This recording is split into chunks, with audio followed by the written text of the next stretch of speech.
எல்லோரும் காலையிலேருந்து அமர்ந்திருக்கீங்க. மேடைக்கு வந்த பிறகு 2 செய்திகள் நெகிழ்ச்சியை தந்தது. முதல் செய்தி, இன்னும் 3 மாதத்தில் தமிழ்நாட்டில் தேர்தல் வந்துவிடும். அரசியல் கட்சிகள் தேர்தலை நோக்கி மிக வேகமாக செயல்பட்டு கொண்டிருக்கிறார்கள். தேர்தலில் வெற்றியடைய வேண்டும் என்ற நோக்கில் தேர்தல் அரசியல் நிற்கக்கூடிய கட்சிகள் செயல்படுவது இயல்பு. ஆனால் ஒரு கட்சி, அந்த கட்சியினுடைய இளைஞரணியின் செயலாளர், தமிழ்நாட்டின் மாண்புமிகு துணை முதலமைச்சர் எந்த வழியில் நிற்கிறார் என்று சொன்னால், ஆட்சி வரும் போகும், ஐயா அண்ணா வகுத்த கொள்கை போகாது வாழும் என்று சொல்லக்கூடிய வகையிலே முத்தமிழறிஞர் கலைஞருடைய பேரனாக, தந்தை பெரியாரின் கொள்கை பேரனாக அறிவு திருவிழாவை நடத்தி கொண்டிருக்கிறார். இல்ல முன்வரிசையில் உட்கார்ந்துருக்கவங்க, ஐயோ கழுத்து வலிக்குதே, இந்த பிள்ளை குட்டியா இருக்கே தெரிய மாட்டேந்தே அப்படின்னு யோசிக்கலாம். 2-3 நாட்கள் என் நினைவு சரியாக இருந்தால் ஒருவர் இந்த அரங்கத்திற்குள் வருகிறார். கலைஞர் செய்திகள் அதை காட்சிப்படுத்தி இருக்கிறது. 4வது இருக்கையா 3வது இருக்கையான்னு தெரியல, அந்த ஓரத்தில் அமர்ந்து மேடை சரியா தெரியுதான்னு பார்க்குறாரு. அவர் கீழே வரப்போறது இல்லை, 4வது இருக்கைக்கோ 3வது இருக்கைக்கோ. அவர் எதுக்கு பார்க்குறாருன்னு பார்த்தா, திராவிடர் இயக்கம் எனக்கு வலிக்குதுன்னு அழுத இயக்கம் இல்லை, என் சகோதரனுக்கு வலிக்கிறதே என்று அழுத இயக்கம். அந்த இயக்கத்தினுடைய மாநில இளைஞரணி செயலாளர் மாண்புமிகு துணை முதலமைச்சர் அரங்கில் வந்து அமர்ந்து மற்றவர்களுக்காக பார்த்து அதை சரி செய்திருக்கிறார். இப்படி எல்லா காலத்திலும் எல்லோருக்கும் எல்லாம் வேண்டும் என்ற நோக்கத்தில் ஏற்படுத்தப்பட்ட திராவிடர் இயக்கத்தினுடைய அடிநாதமாக இன்றைக்கு திராவிட முன்னேற்ற கழகம் என்ற இந்த பேர் இயக்கம், அரசியல் கட்சி 75 ஆண்டுகளை நிறைவு செய்திருக்கிறது. 45 அல்லது 46 கருத்துரையாளர்கள் இந்த 2 நாள்ல, 10 அமர்வுகள், 10 அமர்வு, 46 கருத்தாளர்கள். தேர்தல் வேலைக்கு பயிற்சி கொடுக்க போறாங்களான்னா கிடையாது, அடுத்த தலைமுறைக்கு பயிற்சி கொடுக்க போகிறோம் என்ற நோக்கோடு நடைபெறும் இந்த கருத்தரங்கத்தில் உண்மையாவே நமக்கெல்லாம் வாழ்க்கை இவ்வளோ கஷ்டமாகும்னு நான் நினைச்சதே கிடையாது. ஏன்னா யூடியூப் கமெண்ட்ல உட்காந்து கதறுன்னு போட்டுட்டு அரசியல் பண்ணிட்டு இருக்கவங்களுக்கு மத்தியில் மூத்த அண்ணன் 15 பக்கம் புக்கு, நடு அண்ணன் லேப்டாப்பு, நான் புத்தகம் கையுமா வர வேண்டியதா இருக்கு. அவ்வளவு எளிமையாக அரசியல் பண்ணிட்டு இருக்காங்க. ஏன் இவ்வளோ புத்தகத்தோடு வரணும்னா, இந்த மாதம் கோட்டா இன்னும் எனக்கு முடியல. என்ன கோட்டா? மாதம் ஒரு தலைப்பு எடுத்து அடிப்பாங்க. நான் மட்டும் இல்லை, நாங்கள் எல்லாரும் வாங்குவோம். இந்த மாதத்திற்கு எனக்கு என்ன கோட்டான்னு கேட்டீங்கன்னா, ஆலயம் என்ன அவர்கள் சொத்தா? திராவிடர் கழகம் கடவுள் இல்லைன்னு சொல்லக்கூடிய இயக்கம். இதை நீங்க நாளைக்கெல்லாம் கண்டுபிடிச்சிட்டு வந்து எங்களை அடிக்க தேவையில்லை. நானே சொல்றேன், கடவுள் இல்லை என்பதை கொள்கையாக வைத்திருக்கக்கூடிய இயக்கம் எங்கள் கழகம், திராவிடர் கழகம். மதிவதனைக்கு கடவுள் நம்பிக்கை கிடையாது. ஆனா இன்விடேஷனை பார்த்தோன்னே எனக்கு தோணுச்சு, மிக சிறப்பாக அழைப்புதலை ஏற்பாடு செய்துவிட்டு என் தலைப்புல கொஞ்சம் ஸ்பெல்லிங் மிஸ்டேக் விட்டுட்டாங்களோ அப்படின்னு எனக்கு தோணுச்சு. ஆலயம் என்ன அவர்கள் சொத்தா, அந்த இருக்கு மேல புள்ளிய தெரியாம வச்சுட்டாங்களோ அப்படின்னு தோணுச்சு. புரிந்தவர்கள் கைத்தட்டலாம். இப்ப ஆலயம் என்ன அவர்கள் சொத்தா என்ற தலைப்பில் கருப்பு சட்டையை போட்டுக்கிட்டு மதிவதனி பேசலாமா? திகாரவங்களை பேச வச்சு திமுக வேடிக்கை பார்க்குதா? இந்துக்களே ஒன்று கூடுங்கள் அப்படிலாம் நீ கூப்பிட முடியாது. ஏன்னா முன்வரிசையில் பார்க்கிறேன், எங்க அண்ணன் ஒருத்தருக்கு நெத்தியில கேப்பே இல்லை. இந்த பக்கம் எங்க அண்ணன் மஞ்சள் சட்டையோட குங்குமத்தோட வந்து உட்காந்துருக்காரு. இப்ப வெளியே போய் ஒரு பைட் கொடுக்க போனேன், எங்க அக்கா மாதிரி யாரோ ஒருத்தர் வந்து இவ்வளோ கயிறு மதிவதனின்னு வந்து கட்டி பிடிக்கிறாங்க. அதனால இந்துக்கள் எல்லாம் இங்க இருக்காங்க, நீ அங்க கூப்பிட்டனா ஒருத்தர் வர முடியாது. இப்ப இந்த தலைப்பை எல்லோரும், அனைத்து ஜாதியினரும் அர்ச்சகராக வேண்டும் என்ற நிலையில் இந்த தலைப்பை பேசினார்கள். மாநில சுயாட்சியாக இருக்கட்டும், எனக்கு முன்னால் பேசியவர்களாக இருக்கட்டும், இந்த தலைப்புக்குள் இருக்கக்கூடிய உரிமைகளை பற்றி பேசினார்கள். ஆனா எனக்கு இந்த தலைப்பை பார்த்தோன்னே என்ன தோணுச்சுன்னா, ஆலயம் என்ன உங்க அப்பா விட்டு சொத்தா? அப்படிதான் பிராக்டிக்கலா லிட்டரலா கேட்கிற கேள்வி. ஆனா இந்த இயக்கம் ஆலயம் என்ன உன் சொத்தான்னு மட்டும் கேட்கல, படிப்பு என்ன உன் வீட்டு சொத்தா, அரசு வேலை உன் சொத்தா, உயர்நீதிமன்றமும் உச்ச நீதிமன்றமும் உங்க தாத்தா விட்டு சொத்தா, சட்டமன்றமும் நாடாளுமன்றமும் உங்க சொத்தா, எல்லா இடத்திற்கும் வருவோம் என்று கேட்ட இயக்கம் ஆலயத்தை பற்றி ஏன் கேட்கணும்? நீங்கெல்லாம் கேட்குறீங்க ஒரு நியாயம், என் தேர்வு. ஆனால் கோவிலுக்குள் எல்லோரும் போக வேண்டும் என்பது அடிப்படை உரிமை, சுயமரியாதை, தன்மான உணர்ச்சி.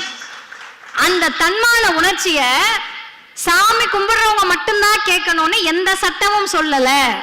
சாமி கும்பிடுறவங்க கேட்டிருந்தாங்கன்னா சாமி கும்பிடாத பெரியார் அமைதியா இருந்திருப்பாரு. சாமி கும்பிடுறவங்க கேட்கல, அதனால் பெரியார் கேட்டார். இதை நான் சொல்லல, பயங்கரமான எவிடன்ஸ்லாம் எடுத்துட்டு வந்திருக்கேன். எங்களுடைய கழகத்தின் தலைவர் ஆசிரியர் ஐயா வீரமணி அவர்கள் பேசினாலும் நான் பேசினாலும் எங்க பக்கம் திருப்பிடுவாங்க. நான் எடுத்து வந்திருக்கக்கூடிய புத்தகத்தின் பெயர், வாய்ப்பு இருக்கக்கூடியவர்கள் இந்த புத்தக காட்சியிலும் இருக்கும், வாங்கிக் கொள்ளலாம். தவத்திரு குன்றக்குடி அடிகளாருடைய அறிவு பெட்டகம், தொகுப்பாசிரியர் திராவிடர் கழகத்தின் தலைவர் ஆசிரியர் ஐயா வீரமணி அவர்கள். ஐயா குன்றக்குடி அடிகளார் அவர்கள் இந்த நூலினுடைய பக்கம் 67ல ஒரு செய்தியை சொல்றாரு. அது என்ன செய்தின்னு கேட்டா, அவர்கிட்ட பேட்டி எடுக்கிறாங்க திராவிடர் கழகத்தினுடைய துணைத் தலைவர் ஐயா கவிஞர் அவர்கள். இந்த மாதிரி பெரியார் கொள்கை எப்படி இருந்திருக்கும் என்று இப்பொழுது சொல்ல முடியாது. நெத்தி நிறைய குங்குமமும் திண்ணூரையும் வச்சுட்டு சக மனுஷனை நீ மனுஷனா மதிச்சிருந்தன்னா எங்க ஐயாவுக்கு வேலை இல்லை. குடுமையை வைத்துக்கொண்டோ அல்லது வைக்காமலோ, இன்னைக்கு ஃபேஷன் ஆயிடுச்சு, நீங்க கண்டே பிடிக்க முடியாது, அந்த அளவுக்கு ஃபேஷன் ஆயிடுச்சு. நான் பெண்களுடைய கூந்தலை சொல்லுகிறேன், உங்களுக்கே புரிஞ்சிருக்கும்.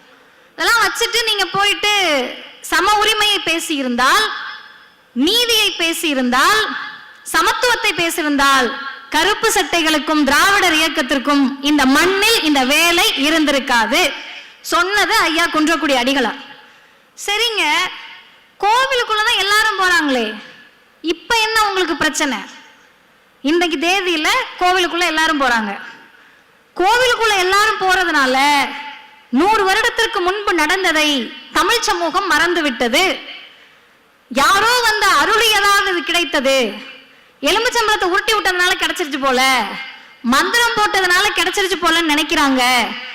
தமிழ்நாட்டில் ஆலய உரிமையை பேசியது மட்டுமல்ல, சட்டம் இயற்றாவிட்டால் கருவறைக்குள் நுழைந்து போராடுவோம் என்று அறிவித்த தலைவர் அறிவுலக பேராசான் தந்தை பெரியார் அவர்கள்.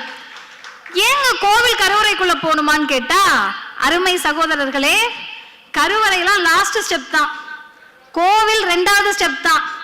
கோவில் தெருவுக்குள்ளே போக முடியல, ஆலயம் மட்டும் மன்னிக்கணும், அவர்கள் சொத்து இல்ல, ஆலயத்தின் தெருக்களும் அவர்கள் கையில் தான் இருந்தது. எனக்கு லாஜிக்கே புரியலங்க.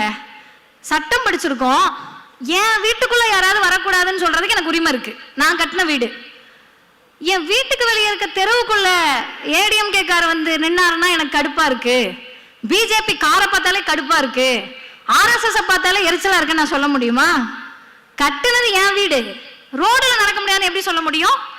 தனி மனிதர் நானே சொல்ல முடியாதுன்னா, கோவில் பொது சொத்து, கோவிலை கட்டியவர்கள் பொதுமக்கள், நடந்தாலும் இவங்களுக்கு தீட்டாயிடும். எனக்கு தீட்டாதுன்னு சொன்னா வேற மாதிரி கேட்பாங்கன்ட்டு சாமிக்கு தீட்டாயிடுது. இப்போ ஒரு தலைவர் தான் கேட்டார், என் சகோதரன் கோவிலுக்குள் வந்து சாமிக்கு தீட்டாகிறது என்றால் அதிக பலம் வாய்ந்தது என் சகோதரனா உன் சாமியா? இந்த கேள்வியில தப்பு இருந்திருந்தா பெரியாரிடம் நீங்கள் கேட்டிருக்க வேண்டும். இன்னைக்கு வரைக்கும் பதில் இல்லை. இப்ப தெருவுக்குள்ள போனோம், கோவிலுக்குள்ள போனோம், ஆலயத்துக்குள்ள போனோம், இதெல்லாம் தாண்டி கோவிலுக்குள்ள போகக்கூடிய உரிமை கிடைக்குது. கோவிலுக்குள்ள போயிட்டோம், சட்டம் இயற்றுங்க, போயிட்டோம். போயிட்டு ஏதாவது புரியுதான்னு பார்த்தா ஹிந்தி படத்தை சப்டைட்டில் இல்லாம பார்த்த மாதிரியே இருக்கு. என்னமோ பேசுறாங்களே, என்ன பேசுறாங்கன்னே புரிய மாட்டேங்குது. ஹிந்தி படம் இல்ல, இன்னைக்கு கொரியன் சீரிஸ் பார்த்த மாதிரின்னு கூட வச்சுக்கலாம், அப்டேட்டடா. என்ன நடக்குதுன்னே புரியலையே, வசனமா முக்கியன்ற மாதிரி ஒண்ணுமே புரிய மாட்டேங்குது, ஓதிக்கிட்டே இருக்காங்களே அப்படின்னு நினைக்கிறப்பதான் ஒரு தலைவர் கேட்டார், நீ ஒரு மந்திரம் ஓதுற, அது ஏன் தாய்மொழி கிடையாது, நியாயமா யார் கேட்டிருக்கணும்? தமிழ் தேசியம் பேசுறேன், தமிழுக்காக எங்க தாத்தா செத்து போனாருன்னு கதை விட்டுட்டு இருக்கவங்க பேசியிருக்கணும். ஆனால் தமிழை பெரியார் காட்டுமிராண்டி மொழின்னு சொன்னாருன்னு யார் பரப்பி விடுகிறார்களோ அந்த தலைவன் பெரியார் தான் கேட்டார், தாய்மொழி தமிழில் தான் கோவிலுக்குள்ள நீ பாடணும், தாய்மொழி தமிழ் தான் கோவிலுக்குள்ள இருக்கணும் சொன்னோன்னே யாருக்கு தெரியுமா ரோஷம் வந்துச்சு? யாருக்கு தெரியுமா சுயமரியாதை வந்துச்சு? நான் நாத்திகன், ஆனால் என்னுடைய ஆட்சி எல்லோருக்குமானது என்று சொன்ன முத்தமிழறிஞர் கலைஞருக்கு தான் அந்த சிந்தனை வந்தது. கலைஞர் பேசுகிறார். எப்ப பேசினாருன்னு கடைசியா சொல்றேன். கலைஞர் ஒரு இடத்தில் கேட்டு மேடையில, பொது மேடையில கேட்கிறாரு, எங்க ஐயா பெரியார் கடவுள் இல்லைன்ட்டாரு. நாங்க என்ன சொல்றோம்னா, கும்பிடுறதுதான் கும்பிடுற, தமிழ்ல கும்பிடுன்றோம். வணங்குறதுதான் வணங்குற, தமிழ்ல வணங்குன்னு சொல்றோம். அடுத்துதான் முக்கியம், ஹைலைட். என் மொழி தமிழ் தெரியாத கடவுளுக்கு தமிழ்நாட்டில் என்ன வேலை கேட்டவர் முத்தமிழறிஞர் டாக்டர் கலைஞர். எங்க கேட்டாரு? திராவிடர் கழகத்தினுடைய சிட்டிங் சீஃப் மினிஸ்டர். எப்படிங்க தைரியம் வரும்? எலெக்ஷன்ல நிக்கணும், தேர்தலில் நிக்கணும், இந்த மக்கள்கிட்ட வாக்கு கேட்கணும். நம்ம சொல்றத 2-3 எழுதுறதுக்கு அன்னைக்கு ஊடகங்கள் நிறைய இருந்துச்சு, பெருமதிப்பிற்குரிய பத்திரிகைகள்லாம் அன்னைக்கு இருந்துச்சு. நீங்க ஒண்ணு சொன்னீங்கன்னா 3 எழுதுறதுக்குலாம் ஆள் இருந்தாங்க. எப்படி பேசியிருப்பாரு? எந்த துணிச்சலில் கலைஞர் பேசினார் என்றால், நான் அரசியல்வாதி 2வது, நான் முதலமைச்சர் 2வது, நான் திமுக காரன் கடைசியில, முதலில் நான் மானமிகு சுயமரியாதைக்காரன் என்று சொன்ன முத்தமிழறிஞர் டாக்டர் கலைஞர் தமிழில் வணங்க வேண்டும், தமிழில் அர்ச்சனை செய்ய வேண்டும்னு கோவிலுக்குள்ள தமிழை கொண்டு போயிட்டாரு. இப்ப யோசிச்சு பாருங்க, தமிழை கோவிலுக்குள் அழைத்து செல்றோம். பாத்துக்கங்க, தமிழை திராவிடம் கோவிலுக்குள் அழைத்து சென்றது. தமிழ்நாட்டு மக்களை கோவிலுக்குள் அழைத்து சென்றோம். கருவறைக்குள்ள ஏன்பா போனோன்றீங்க? நீங்க IAS ஆகுங்க, IPS ஆகுங்க, நீதிபதி ஆகுங்க, அதான் ஈஸிப்பா. கலெக்டர் ஆகுறது ஈஸி தானே, அர்ச்சகர் தானே ஆக முடியாது. IPS ஆகிறது ரொம்ப ஈஸி. IPS வேலையை விட்டுட்டு ஆடு மேய்க்க வர்றது அதை விட ஈஸி. எல்லாமே ஈஸி தான், அதை விட அர்ச்சகர் வேலை கஷ்டம் அப்படின்னு கேட்டா, அருமை சகோதரர்களே, சகோதரிகளே, இந்த மண்ணினுடைய உளவியலை புரிந்து கொள்ளுங்கள். சிரித்துக்கொண்டே இதை நாம் பேசிக் கொண்டிருக்கிறோம். காரணம் உரிமையை பெற்றிருப்பதால். உரிமையை பெறாத காரணத்தில் இது எவ்வளவு வலியாக இருந்திருக்கும். உரிமை பெறாமல் இடுப்புல துண்டை கட்டிக்கிட்டு நம்ம தாத்தாவும் பாட்டனும் கோவிலுக்குள்ள வெளியே நின்னுட்டு நான் கும்பிடுற சாமி என்ன பார்க்க விட மாட்டேன்றப்ப அவர்களுக்கு அது எந்த வலியை தந்திருக்கும். இதெல்லாம் தாண்டி கோவிலுக்குள்ள போன உடனே அர்ச்சனை போடுவாங்க. அர்ச்சனை போடுறப்ப தின்னூறு இன்னைக்கு நீங்க போய் பாத்தீங்கன்னா தெரியும், எங்கெங்க இருக்கு தீண்டாமை, ஜாதி எங்கெங்க இருக்கு, எல்லாம் நல்லா இருக்கும்ல. நாளைக்கே போங்க, மயிலாப்பூர் போங்க, வேற எங்கேயாவது கூட போகலாம், எங்க பெரிய கோவில்கள்லாம் இருக்கும் அங்க போங்க. திருநூறை கொடுக்குறப்ப, அச்சதையை கொடுக்குறப்ப கையை ஒட்டி கொடுக்க மாட்டாங்க, இப்படி போடுவாரு. அது ஏதோ நம்ம கையில லைட்டா பட்டுட்டா கூட கை கழுவ வேண்டியதில்ல, உடம்பு முழுக்க அவங்க அலும்பணும். அந்த அலம்பலை பண்ணிக்கிட்டு இருந்தப்பதான், உன்னாலதான்ப்பா எங்க தம்பியும் அண்ணனையும் அக்காவையும் தங்கச்சியும் பெரியமா பெரியப்பாவை தொட முடியாது, எங்களவர்கள் உள்ள இருந்தா எங்களை தொட்டு திருநூறு தர முடியும். பிற்படுத்தப்பட்ட, மிகவும் பிற்படுத்தப்பட்ட பட்டியலின பழங்குடியினர்கள், ஆண்டாண்டு காலமாக தெருவில் கூட நடக்க முடியாதவர்கள் இன்றைக்கு கோவில் அர்ச்சகர்களாக கருவறைக்குள் நிற்கிறார்கள். யாரால் நடந்தது? இந்துக்களை ஒன்று கூடுங்கள் என்று அழைத்தவர்களால் நடந்ததா? இந்துக்களுக்காக ஆட்சி செய்கிறோம் என்று சொல்லக்கூடிய பிஜேபியால் நடந்ததா? இந்துக்களுக்கு ஒன்றென்றால் முன்வரிசையில் நிற்பேன் என்று கலவரத்தை தூண்டக்கூடிய சங்கிகளால் நடந்ததா? சங்கிகளுடைய ஆர்ப்பாட்டத்தால் நடந்ததா? சங்கிகளுடைய தலைமகர்களுடைய ஆர்ப்பாட்டத்தால் நடந்ததா? கடவுள் இல்லை என்று சொன்ன பெரியாரும் அவர் வழி வந்த முத்தமிழறிஞர் டாக்டர் கலைஞராலும் இன்றைக்கு பெருமையோடு சொல்லுகிறோம். எல்லோருக்கும் ஆகஸ்ட் 15 சுதந்திர தினம். ஒரு நாள் முன்னாடி ஆகஸ்ட் 14, 2021 ஏறக்குறைய 50 பேருக்கு அனைத்து ஜாதியினரும் அர்ச்சகராகலாம் என்று அந்த பணி நியமன ஆணையை தந்தவர் முத்துவேல் கருணாநிதி ஸ்டாலின் என்ற முதலமைச்சர். இது தீகாக்காரவங்களுக்கு எவ்வளவு நிகழ்ச்சினா, அந்த பணி நியமன ஆணையை கொடுத்து விட்டு பெரியார் திடலுக்கு சென்று ஆசிரியர் ஐயா வீரமணி அவர்களை முதலமைச்சர் அவர்கள் சந்திக்கிறார். எங்கள் தலைமுறைக்கு கீழே உட்கார்ந்துருக்கவங்க நான்லாம் சேர்த்து நம்முடைய தலைமுறைக்கு ஏன் அவங்கெல்லாம் நிகழ்ச்சி ஆகுறாங்கன்னு தெரியாது. வீதிகளில் நின்று போராட்டம் நடத்தி சிறைச்சாலைக்கு போய் பெற்றுக் கொடுக்க முடியாத உரிமையை நம்மவர் ஒருவர் முதல்வர் நாற்காலியில் உட்கார்ந்து சத்தம் இல்லாமல் செய்து காட்டிருக்கிறார். ஒன்னும் இல்லைங்க, வெற்றிடம். கலைஞர் போயிட்டாரு, செம்ம ஜாலி கொண்டாட்டம். உட்கார்ந்து இருந்தப்ப அவராது பரவாயில்ல, கொஞ்சம் கருணை காட்டுவாரு. இந்த மனுஷன் ஈவிரக்கம் பார்க்காம சத்தம் போட்டு அடிச்சா கூட சரி வலிக்குதுன்னு கத்திரலாம். கும்மாங்குத்து தான், ஊம குத்துனுவாங்கல்ல, அப்படி குத்து குத்தி விட்டுட்டு நினைச்சு பாருங்க, சட்டம் போட்டு இதை சாதிக்க முடிந்ததா? சட்டம் எப்ப வந்துச்சு? நம் பாட்டன் கட்சி காலமான நீதி கட்சியில சட்டம் இயற்றினாங்க. சட்டம் இயற்றுகிற போது நான் இதை இந்த இடத்துல சொல்லலாமான்னு தெரியல, ஆனா எப்படி வாங்க போறது 2 முறை சொல்லிட்டு வாங்கிக்கலாம், ஒன்றும் பிரச்சனை இல்லை. சொல்லாம போயிட்டோம்னா மனசு கஷ்டமா இருக்கும். ஹிந்து நாளிதழில் அன்னைக்கு ஹிந்துல வந்தது, இன்னைக்கு ஹிந்துல வராது அப்படின்னு உத்தரவாதம் கொடுப்பதுக்கு யாரும் இல்லை, வரலாம். என்ன எழுதியிருக்காங்கன்னா, நீதி கட்சி என்ன பண்றாங்கன்னா, எல்லாருமே குசும்பு பிடிச்சவங்க தான் போல, இன்னைக்கு சட்டமன்றத்தில் உட்காந்து ராகிங் பண்ணிட்டு இருக்காங்கல்ல, அந்த மாதிரி தான் போல. யாரும் ராக் பண்றாங்க? உங்கள் முடிவுக்கு விட்டு விடுறேன். இப்போ இவங்க என்ன பண்றாங்க, நீதி கட்சியில இந்த சட்டத்தை கொண்டு வரணும், இந்து சமய அறநிலைத்துறை பாதுகாப்பு சட்டம், கோவில்களை பாதுகாக்கணும். யார்கிட்ட பாதுகாக்கணும்? கோவில்ல நிறைய பூனை தெரியுது, பூனை கிட்ட இருந்து காப்பாற்றணும் அப்படின்னு முடிவுக்கு வராங்க. முடிவுக்கு வந்து டிஸ்கஷன் நடக்கிறப்ப ஹிந்துக்கு மூக்கு வைத்துருது. இந்த ஹிந்துக்களுக்கு இல்ல, பேப்பருக்கு மூக்கு வைத்துருது. எழுதுறாங்க, 48 உறுப்பினர்கள், 3 மடங்கு உறுப்பினர்களை கொண்ட சபையில் 3 கோடி மக்களின் மத உணர்வுகளை பற்றி முடிவெடுப்பது போலித்தனமானது. வாஸ்தவமான பேசுதாங்க. 3% பேர் உட்கார்ந்துகிட்டு 3 கோடி பேரோட முடிவெடுப்பியா நீ? ஒன்றிய அரசுலையும் ஒன்றிய அரசினுடைய உறுப்பினர்களாகவும் இந்தியா முழுவதும் 3% உட்கார்ந்துகிட்டு 97% மக்களுடைய உரிமைகளை முடிவெடுப்பன்னு சொன்னா அது போலித்தனமானது தானே. 3% பார்ப்பனர்கள் உட்கார்ந்துகிட்டு 97% பார்ப்பனர் அல்லாத மக்களுடைய பிசி, எம்பிசி, எஸ்சி, எஸ்டி உடைய கல்வியில் தலையிடுவீர்கள் என்றால் அது போலித்தனமானது இல்லையா? 3% உட்கார்ந்துகிட்டு 97% கோவிலுக்குள்ள விட மாட்டேன்னா அது போலித்தனமானது இல்லையா? 3% உட்கார்ந்துகிட்டு 97% கோவில் தெருவுக்குள்ள விட மாட்டேன்னா அது போலித்தனமானது இல்லையா? இந்த கேள்வியை அன்றைக்கு கேட்டார்கள். சட்டம் நிறைவேறியது. 3 செய்திகளோடு நான் நிறைவு செய்கிறேன். தெருவுக்குள்ள வந்துட்டோம், கோவிலுக்குள்ள வந்துட்டோம், இன்னைக்கு கருவறையில பணி நியமன ஆணை வந்துருச்சு. இன்னும் என்ன? ஆலயம் என்ன அவர்கள் சொத்தா? எதுக்குங்க கேட்குறீங்க? எதுக்கு கேட்குறோம்னா, நமக்கெல்லாம் ஒரு பிரச்சனைனா அவங்க கிட்ட போவோம், அவங்களுக்குள்ளே பிரச்சனைனா யார்கிட்ட போவாங்கன்ற மாதிரி நீதிமன்றங்கள் இன்றைக்கு கண்ணீர் வெடிக்கிறது. உனக்கெல்லாம் பிரச்சனைனா என்கிட்ட வருவ, ஏன் அமர்வுக்கு இந்த கேஸ் வந்துடக்கூடாதுன்னு அவங்க பார்த்துக்கிறாங்கன்னு உச்ச நீதிமன்றத்தின் தலைமை நீதிபதி புலம்புகிறார். இப்ப இந்தியாவை ஆள்வது யார்? இந்தியாவை ஆளக்கூடியதாக எது இருக்கிறது? இந்தியாவினுடைய உச்ச நீதிமன்ற தலைமை நீதிபதி இன்றைக்கு கவலை தெரிவிக்கக்கூடிய அளவிற்கு யார் அவர்களை ஆட்டி படைக்கிறார்கள்? ஏதோ பிரச்சனையை கேட்டாலும் உச்ச நீதிமன்றம் ஒரு அண்ணனுக்கு தான் புரிஞ்சிருக்கு.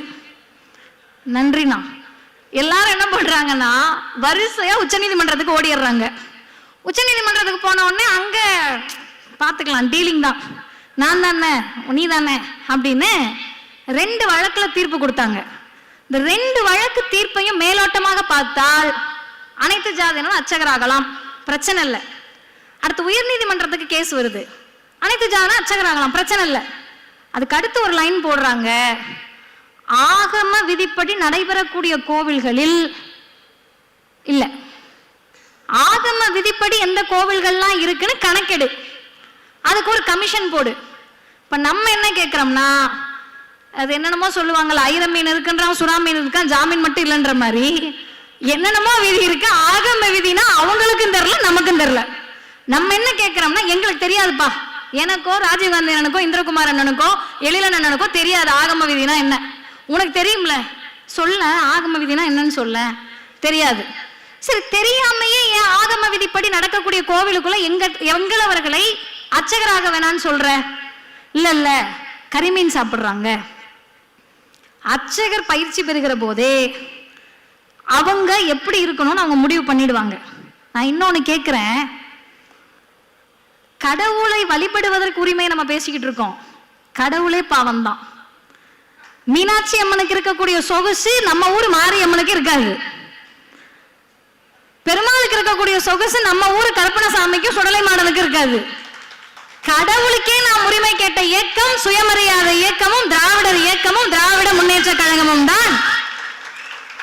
இப்ப நம்ம என்ன கேட்டோம்னா, ஆகம விதிப்படி இல்லாத கோவில்கள், மாரியம்மன் கோவில நீ அர்ச்சகர் ஆயிக்கலாம், சுடலமாடன் கோவில நீ அர்ச்சகர் ஆயிக்கலாம், மாரியம்மன் கோவில நீ அர்ச்சகர் ஆயிக்கலாம்.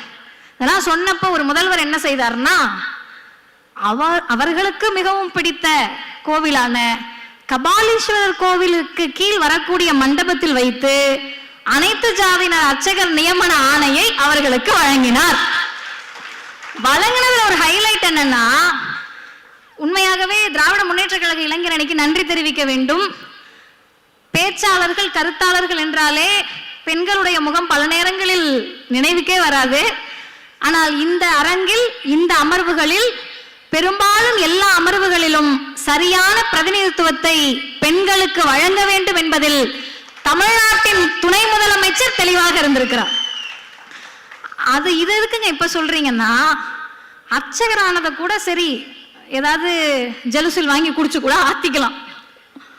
ஓதுவார் நியமனத்தில் ஒரு பெண், இவங்க அப்பாவுக்கு மேல இருப்பாரு போலயே. அவங்க அப்பா செஞ்ச சம்பவம் என்ன தெரியுமா? தமிழ்நாட்டின் வரலாற்றில் கலைஞர் என்ற பெயரை தவிர்த்து விட்டால் தமிழ்நாட்டின் வரலாறு முழுமை பெறாது. ஏன்னு காரணம் சொல்றேன். மதிவதனி ஒருவேளை சாமி நம்பிக்கை இருந்து கோவிலுக்குள்ள போனா, அர்ச்சகரானா ஓதுவாரானா 3 நாள் தீட்டாயிடுமா. மாதவிடாய் காலத்தில் உள்ள வரக்கூடாது.